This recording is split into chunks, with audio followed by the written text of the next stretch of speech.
दिवस शाळेत गेला, केवळ मातंग म्हणून त्याला शाळेतून हकलला. निरक्षर कसा जो फक्त 1.5 दिवस शाळेत गेला, केवळ मातंग म्हणून त्याला शाळेतून हकलला.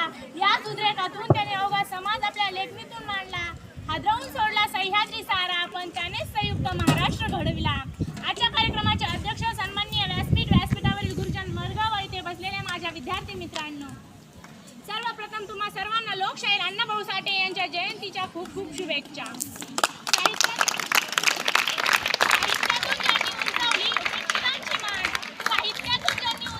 उपेक्षितांची मान अशा लोकशाहीर अण्णाभाऊ साठे यांचा होतो रशियातही सन्मान.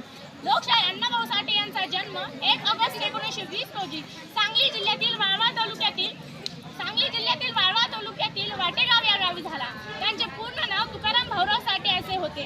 त्यांच्या वडिलांचे नाव भाऊराव तर आईचे नाव वालुबाई असे होते. त्यांनी 30हून अधिक कादंबऱ्या, 10 नाटके लिहिली. त्यांची फकीरा ही कादंबरी राज्य शासनाच्या पुरस्काराने गौरवली गेली. जाता जाता एवढेच म्हणेल की अण्णाभाऊ जेव्हा लिहू लागले, शब्द आतून फुलायला लागले. अण्णाभाऊ जेव्हा लिहू लागले, शब्द आतून फुलायला लागले.